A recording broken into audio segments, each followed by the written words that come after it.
अस्सलामुअलैकुम, GTV news के साथ मैं हूं माजिद अली खान और मैं हूं गौहर इशरत। हेडलाइंस आपने जानी, बुलेटिन का आगाज करें और सबसे पहले आपको बताएं, कलअदम जमात के साथ मुज़ाकरात की कामयाबी के बाद रावलपिंडी और इस्लामाबाद की तमाम शाहराहों पर मौजूद कंटेनर्स हटा दिए गए हैं। रावलपिंडी में मेट्रो बस सर्विस भी बहाल कर दी गई है। एक बार फिर आपको बताएं कि कलअदम जमात के साथ मुज़ाकरात की कामयाबी के बाद रावलपिंडी और इस्लामाबाद की तमाम शाहराहों पर मौजूद कंटेनर्स को हटा दिया गया है। रावलपिंडी में मेट्रो बस सर्विस को भी बहाल कर दिया गया है। जी हां, आगाह करेंगे आपको। कलअदम जमात के साथ मुज़ाकरात की कामयाबी के बाद रावलपिंडी और इस्लामाबाद की तमाम शाहराहों पर मौजूद कंटेनर्स हटा दिए गए। इसी पर बात करते हैं बिस्मा रफीक से। जी बिस्मा, आगाह कीजिएगा। हाँ जी बिल्कुल, जैसे कि एक हफ्ता हो चुका था जुड़वा शहरों में रावलपिंडी और इस्लामाबाद में कंटेनर्स लगाकर तमाम रास्तों को बंद कर दिया गया था, जिसके बाद शहरियों को काफ़ी मुश्किलात का सामना था। अब जैसे कि जुड़वा शहरों में कंटेनर्स तो लगा दिए गए थे, लेकिन दफातर से कोई भी छुट्टी नहीं थी, तो लोगों को अपने मुकाम पर पहुँचना था। कंटेनर्स के बाइस उनको शदीद मुश्किलात का सामना था। कुछ लोग कंटेनर्स के नीचे से गुजर रहे थे, जबकि गाड़ियों में जो सवार थे उनको भी काफ़ी मुश्किलात का सामना था। अब 4 रोज़ बाद कंटेनर्स अब हटा दिए गए हैं। सुबह के औकात में जो ज़िंदगी है वो रवा दवा हो चुकी है। आप मेरे अकब में देख सकते हैं कि कंटेनर्स को जो है वो IJP रोड से मुकम्मल तौर पर हटा दिया गया है और ट्रैफिक जो है वो रवा दवा हो चुकी है। इसके साथ साथ मेट्रो बस सर्विस जो है वो पिंडी के इलाकों में जो है वो मुअत्तल कर दी गई थी, लेकिन आज जो है मेट्रो बस सर्विस सदर से जो इस्लामाबाद पार्क सेक्रेटेरिएट तक चलाई जा रही है। और इसके साथ साथ जितने भी स्टेशन है कंटेनर्स सिर्फ साइड पर रखेंगे, अभी तक मुकम्मल तौर पर हटाए नहीं गए, जबकि किसी स्टेशन पर पुलिस की भी नफरी अभी तक मौजूद है। और इसके साथ साथ शहरियों से बात की तो शहरियों का ये कहना है कि हुकूमत का ये इकदाम जो है वो काफ़ी अच्छा था, क्योंकि और हुकूमत ने इस जो शहरी है उसके इकदाम में जो है उन्होंने सुख का सांस भी लिया। जी, शहरी खुश नजर आ रहे हैं। कलअदम जमात के साथ मुज़ाकरात की कामयाबी के बाद रावलपिंडी और इस्लामाबाद की तमाम शाहराहों पर मौजूद कंटेनर्स को हटा दिया गया है। तमाम रुकावटें हटा दी गई हैं, रोड्स को क्लियर कर दिया गया है। इस हवाले से इस्लामाबाद से बिस्मा रफीक अपडेट कर रही थी। आपका शुक्रिया। जबकि तहरीक लब्बैक को हुकूमत मशरूत तौर पर सियासी जमात तस्लीम करने के लिए तैयार हो गई। 12 रबीउल अव्वल से जारी पंजाब के मुख्तलिफ शहरों में एहतजाज और धरनों के खात्मे पर फरीकैन रजामंद हो गए हैं। मुफ्ती मुनीबुर रहमान ने कलअदम जमात और स्पीकर कौमी असम्बली असद कैसर, वजीर खारजा शाह महमूद कुरैशी और वजीर मुमलिकत बराए पार्लिमानी उमूर अली मोहम्मद खान ने मुआहदे पर दस्तखत किए।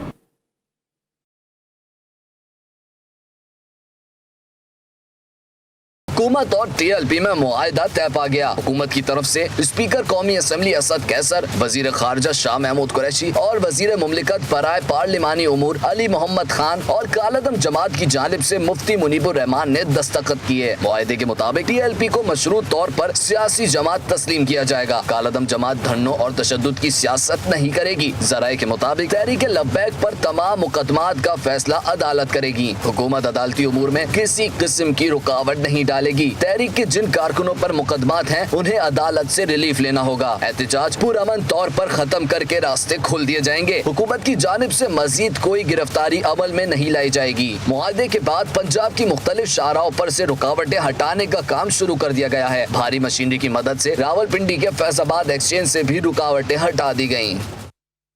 हुकूमत और कलअदम TLP का मुआहदा तय पा गया है। मुफ्ती मुनीबुर रहमान ने कलअदम जमात की नुमाइंदगी करते हुए मुआहदे पर दस्तखत किए। मुआहदे के बाद मीडिया से बात करते हुए कहा कि मुआहदा इस तरह का नहीं कि दोपहर को दस्तखत किए और शाम को कहा जाए कि मुआहदे की कोई हैसियत नहीं। मुआहदा किसी की फतह या शिकस्त नहीं है। ये मुआहदा इस्लाम और पाकिस्तान की जीत है, जिसकी तफसीलात मुनासिब वक्त पर सामने आ जाएंगी। जल्द ही मुआहदे के मस्बत नताइज भी सामने आएंगे। किसी की फतह या शिकस्त नहीं है। ये पाकिस्तान की फतह है, ये इस्लाम की फतह है, ये हुब्बुल वतनी की फतह है और ये इंसानी जानों की हुर्मतों के तहफ़्फ़ुज़ की फतह है। ये मुज़ाकरात किसी जबर और तनाव के माहौल में नहीं हुए, संजीदा माहौल में, ज़िम्मेदाराना माहौल में और आज़ादाना तौर पर हुए। 3 अफराद पर मुश्तमिल कमेटी कायम की और अल्लाह ताला का करम है कि किसी नाखुशगवार सूरत हाल के पेश आने से पहले ये फैसला हो गया। कुछ दिनों में मुल्क को नुकसान होते देखा। वजीर खारजा शाह महमूद कुरैशी ने कलअदम जमात से मुआहदे पर इत्मीनान का इजहार किया। कहा, कौमी सलामती कमेटी में फैसला हुआ कि मुज़ाकरात से मामलात को हल किया जाएगा। उलमा काबरीन ने मुल्क को बहरान से बचाया। अमन व बेहतरी का रास्ता तलाश किया गया। मासूमों की जानों का ज़िया अफसोसनाक है।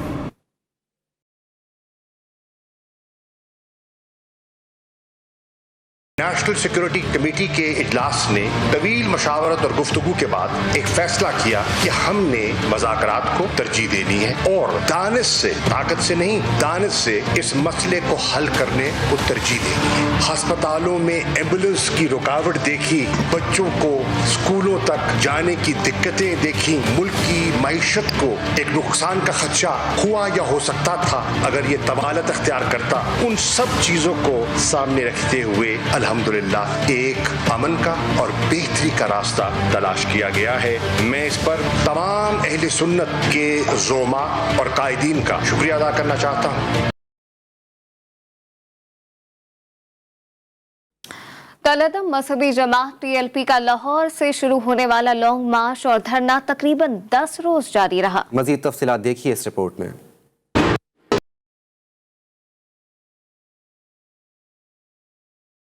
नामूस रिसालत के मामले पर फ्रांसीसी सफीर की मुल्क बदरी का मुतालबा लिए कालादम TLP ने 19 अक्टूबर 12 रबीउल अव्वल को लाहौर और मुल्तान में धरने दिए। कालादम जमात ने अपने सरबराह साद रिजवी की रिहाई के लिए डेडलाइन दी और 21 अक्टूबर को ये मोहलत खत्म होने के बाद इस्लामाबाद की तरफ मार्च का ऐलान किया गया। सिक्योरिटी फोर्सेस ने इस्लामाबाद की जानिब मुजाहिरीन की पेशकदमी रोकने के लिए सिक्योरिटी बढ़ा दी। 23 अक्टूबर का दिन एक खूनी दिन साबित हुआ जब लाहौर में TLP कारकुनान और कानून नाफिज करने वाले इदारों के दरमियान झड़प के दौरान 3 पुलिस एहलकार शहीद जबकि मुतादिद जख्मी हो गए। इस दौरान TLP के कारकुनान भी जख्मी हुए। मामलात खुशअस्लूबी से हल करने के लिए सरबरा TLP साद रिजवी से जेल में ही मुज़ाकरात का फैसला किया गया। मुज़ाकरात का पहला दौर नाकाम होने के बाद 19 अक्टूबर को होने वाले कौमी सलामती कमेटी के हंगामी इजलास में कालादम तंजीम से एक बार फिर मुज़ाकरात का फैसला किया गया और गुज़िश्ता रोज वज़ीर आज़म और उलमा के दरमियान होने वाली मुलाकात में मुज़ाकरात के लिए उलमा पर मुश्तमिल मुज़ाकराती कमेटी बना दी गई।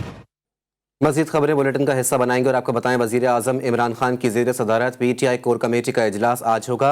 इजलास में मुल्क की मौजूदा सूरत हाल और बल्दियाती इंतखाबात की तैयारियों पर गौर किया जाएगा, जबकि कलअदम तंजीम के साथ मुआहदे से मुतालिक ब्रीफिंग भी दी जाएगी। कोर कमेटी को पार्टी के तंजीमी उमूर से आगाह किया जाएगा। वज़ीर आज़म को इमरान खान मुख्तलिफ कौमी और उमूर पर कोर कमेटी को एतमाद में भी लेंगे। वज़ीर आज़म इमरान खान की ज़ेर सदारत PTI कोर कमेटी का इजलास आज होगा। इजलास में मुल्क की मौजूदा सूरत हाल और बल्दियाती इंतखाबात की तैयारियों पर गौर किया जाएगा। कलअदम तंजीम के साथ मुआहदे से मुतालिक ब्रीफिंग दी जाएगी। कोर कमेटी को पार्टी के तंजीमी उमूर से आगाह किया जाएगा, जबकि वज़ीर आज़म इमरान खान मुख्तलिफ कौमी उमूर पर कोर कमेटी को एतमाद में लेंगे।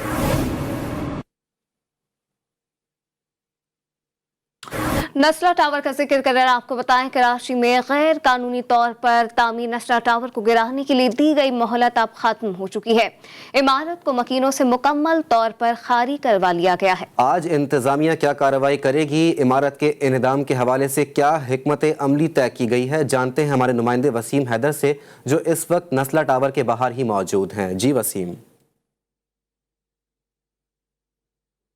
जी बिल्कुल, मैं इस वक्त आपको रिपोर्ट कर रहा हूँ नस्ला टावर के बाहर से, जो सुप्रीम कोर्ट के ऑर्डर के मुताबिक जो है वो मुकम्मल तौर पर खाली तो करा लिया गया है मकीनों से, मगर अभी 3 से 4 फ्लैट ऐसे हैं जिसमें उनका सामान जो है वो अभी मौजूद है।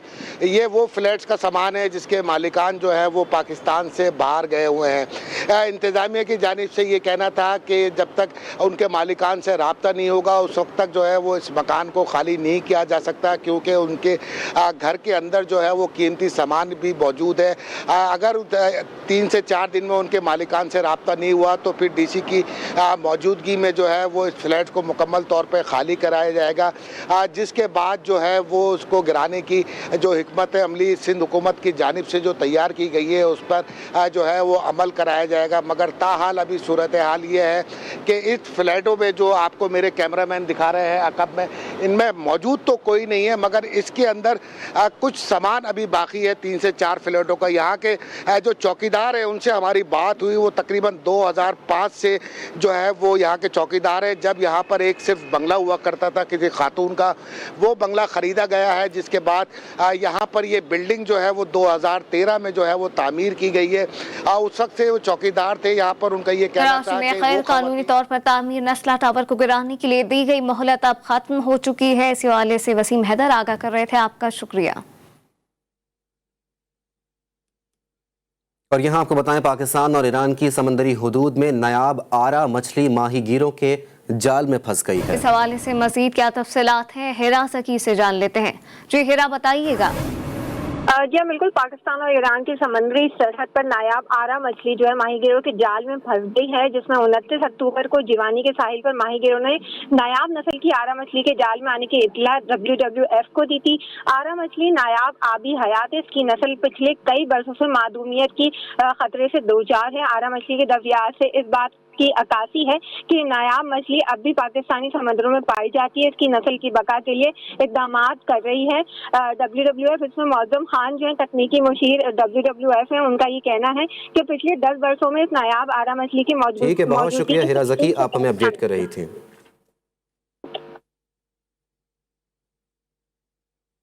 आलमी वबा कोरोना वायरस का जिक्र कर आपको बताएं, मुल्क भर में मुहलिक वायरस से अमात की शरह में वाज़ेह कमी नजर आ रही है। NCOC के मुताबिक गुज़िश्ता 24 घंटों में वबा में मुब्तला मज़ीद 6 मरीज इंतकाल कर गए, जिसके बाद जाबाहक अफराद की तादाद 28,458 हो चुकी है। एक ही रोज में 482 अफराद में मरज की तशखीस हो गई है, जबकि मस्बत केसेस की शरह 1.18% रिकॉर्ड की गई है।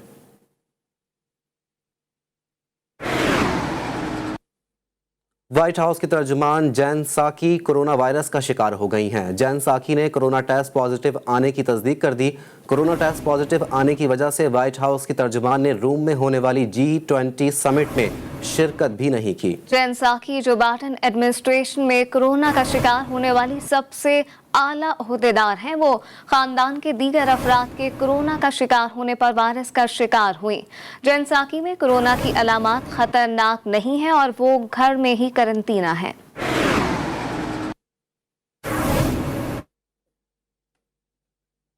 और लाहौर से खबर शामिल करें, जहां पे डेंगू के मरीजों की तादाद में कमी नहीं आ रही। गुज़िश्ता 24 घंटों में 350 से ज़ायद नए केसेस सामने आ गए हैं। जी हाँ, इसी हवाले से बात करेंगे वहीद गुज्जर से। वहीद, शहर के अस्पतालों की सूरत हाल से आगाह कीजिएगा।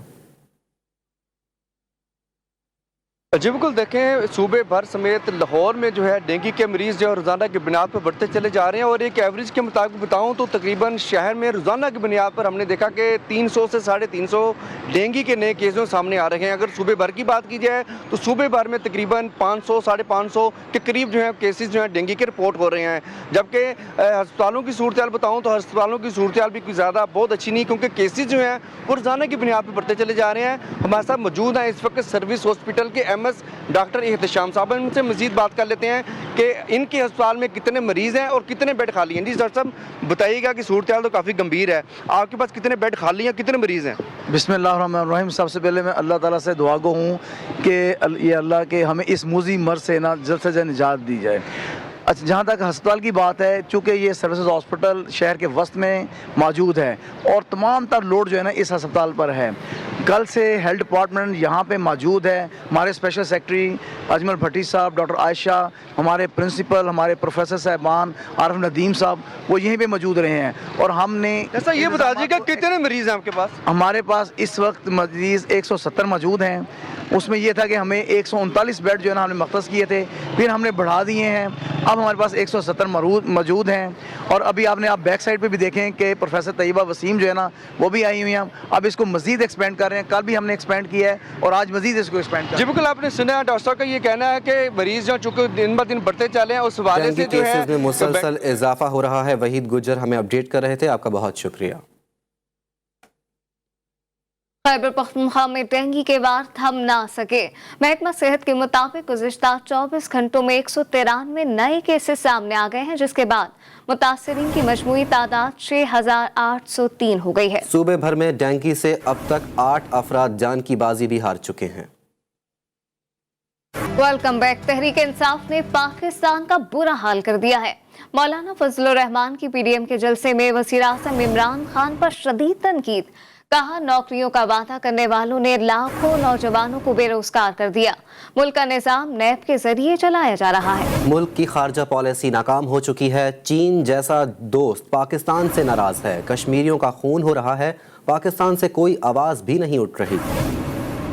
मुल्क का निजाम नेब के जरिए चला रहे हो। आज वहां कश्मीरियों का खून हो रहा है।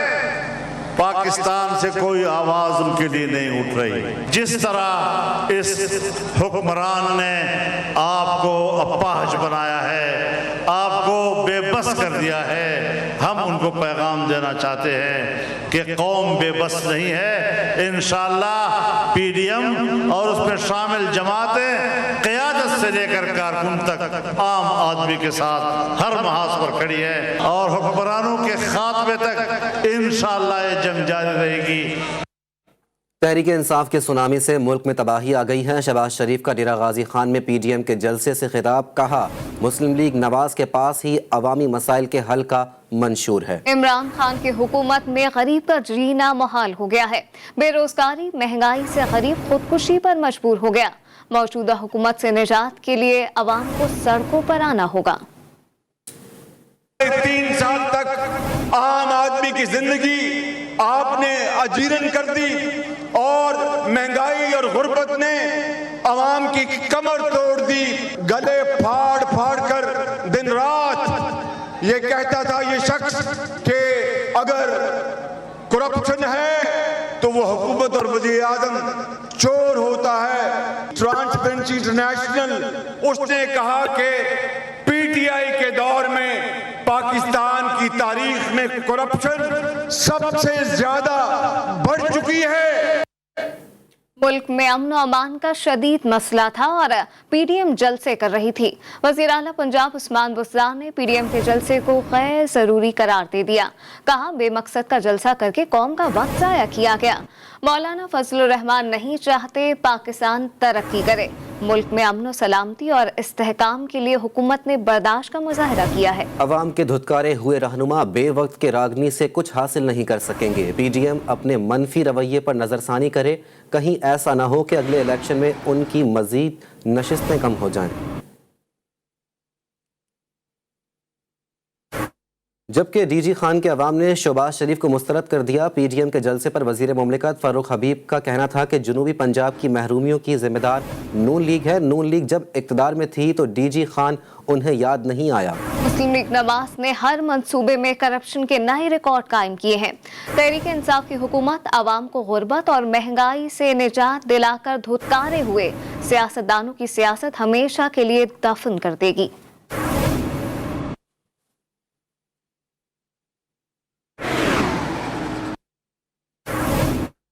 आगे बढ़कर आपको बताएं, खानेवाल के हल्का पीपी 206 में ज़िमनी इलेक्शन के लिए इलेक्शन कमीशन ऑफ पाकिस्तान ने शेड्यूल जारी कर दिया है। ये नशिस्त रुकन पंजाब असम्बली निशात अहमद खान के इंतकाल के बाइस खाली हुई थी। 4 से 6 नवंबर तक कागजात नामजदगी जमा कराए जा सकेंगे। नुमाइंदे सईद अब्बास भट्टी हमें ज्वाइन कर चुके हैं, उनसे तफसीलात जानेंगे। जी सईद अब्बास भट्टी, अपडेट कीजिएगा। जी बिल्कुल, देखें ये पंजाब असम्बली की नशिस्त है पीपी 206 खानेवाल में, जहाँ पर रुकने पंजाब असम्बली जो निशात अहमद खान डां है, वफात के बाद ये सीट खाली हुई थी और इलेक्शन कमीशन की जानिब से ज़िमनी इलेक्शन के लिए बाकायदा शेड्यूल जो है वो जारी कर दिया गया है। तो इलेक्शन कमीशन के मुताबिक 1 नवंबर को पब्लिक नोटिस जारी किया जाएगा, जबकि 4 से 6 नवंबर तक कागजात नामजदगी जो है वो जमा करवाए जा सकेंगे, जबकि 7 नवंबर को फाइनल लिस्ट जो है वो उम्मीदवारान की अवेजा कर दी जाएगी। 10 नवंबर तक रिटर्निंग ऑफिसर जो है वो स्क्रूटनी करेंगे कागजात की और 15 नवंबर तक रिटर्निंग ऑफिसर के फैसले के खिलाफ अपीलें दायर की जा सकेंगी, जबकि 19 नवंबर तक अपीलों के ऊपर फैसले जो हैं वो महफूज कर लिए जाएंगे और 20 नवंबर को फाइनल लिस्ट जो है वो अवेजा की जाएगी, जबकि 22 नवंबर तक कागजात जो है वो वापस लिए जा सकेंगे। इसी तरह 23 नवंबर को निशानात जो है वो तमाम उम्मीदवारों को अलाट किए जाएंगे, जबकि इलेक्शन कमीशन के शेड्यूल के मुताबिक 16 दिसंबर को पोलिंग होगी और पोलिंग वाले दिन खानेवाल में फैसला हो जाएगा कि यहाँ पर किसका कुरा निकलता है इस दफा इलेक्शन में। इसके साथ साथ मैं आपको बताता चलूँ, यहाँ पर मुस्लिम लीग, नून और पाकिस्तान तहरीक इंसाफ की जो पार्टी है, इनके वर्कर हैं, इनके दरमियान उम्मीदवारान के दरमियान कांटे का मुकाबला मुतवक्के है। जी सईद अब्बास भट्टी अपडेट कर रहे थे, आपका शुक्रिया। आगे बढ़ेंगे और आपको बताएं, हुकूमत और टीएलपी के दरमियान मुआहदे के बाद बनने वाली स्टीयरिंग कमेटी का पहला इजलास आज लाहौर में होगा। इजलास की सदारत वजीर पार्लिमानी उमूर अली मोहम्मद खान करेंगे। इजलास में टीएलपी और हुकूमत में होने वाले मुआहदे का जायजा लिया जाएगा। सूबाई वजीर कानून और वफाकी और सूबाई सेक्रेटरी दाखिला शरीक होंगे। टीएलपी के नुमाइंदगान भी शिरकत करेंगे, जबकि इजलास में मुआहदे की शिकों का जायजा लेकर इस पर अमल दरामद की हिकमत अमली तय की जाएगी। मुआहदे के बाद की सूरत हाल पर भी बहस होगी।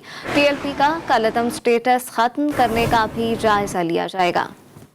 खेलों के मैदान से खबर शामिल कर आपको बताएं, वर्ल्ड कप T20 में भारत की टीम लगातार दूसरा मैच हारकर अगर मगर के चक्कर का शिकार हो गई है। न्यूजीलैंड ने 8 विकेटों से कामयाबी समेटकर सेमीफाइनल तक रसाई के इम्कानात रोशन कर लिए हैं। तफसीलात जानिए इस रिपोर्ट में।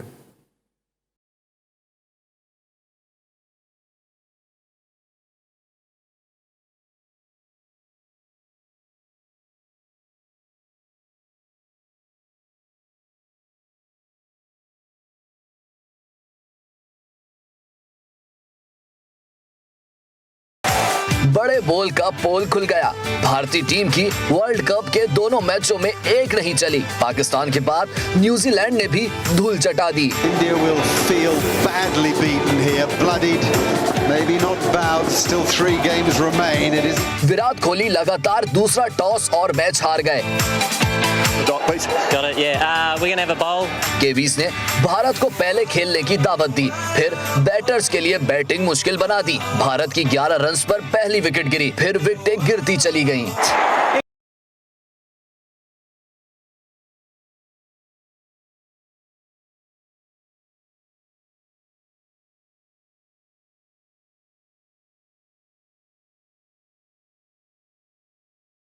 गिल 110 रन बनाए। रविंद्र जडेजा ने 26, हार्दिक पांड्या ने 23 रन की इनिंग खेली। ट्रेंट बोल्ट ने 3 विकेटें उड़ाई। Swung away, but that's gone straight.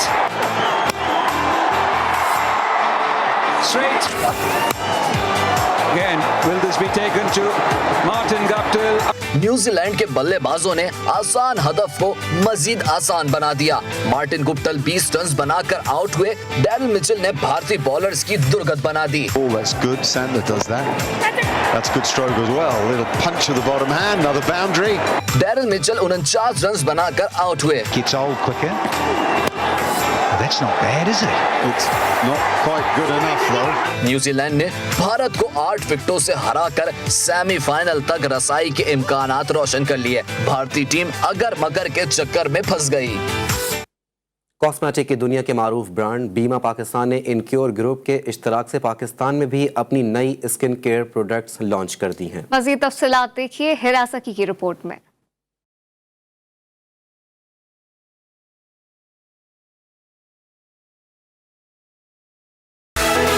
बनाओ सिंगार से अपने स्किन को 4 चांद लगाने हैं तो बेहतरीन स्किन केयर प्रोडक्ट्स घर लाने हैं। मारूफ ब्रांड बीमा पाकिस्तान ने इनक्योर ग्रुप के इश्तराक से पाकिस्तान में भी अपनी नई स्किन केयर प्रोडक्ट्स मुतारिफ करवा दी हैं। लॉन्चिंग तकरीब कराची के मुकामी होटल में मुनक्किद की गई। 2 and 3 Congratulations to Encure Group.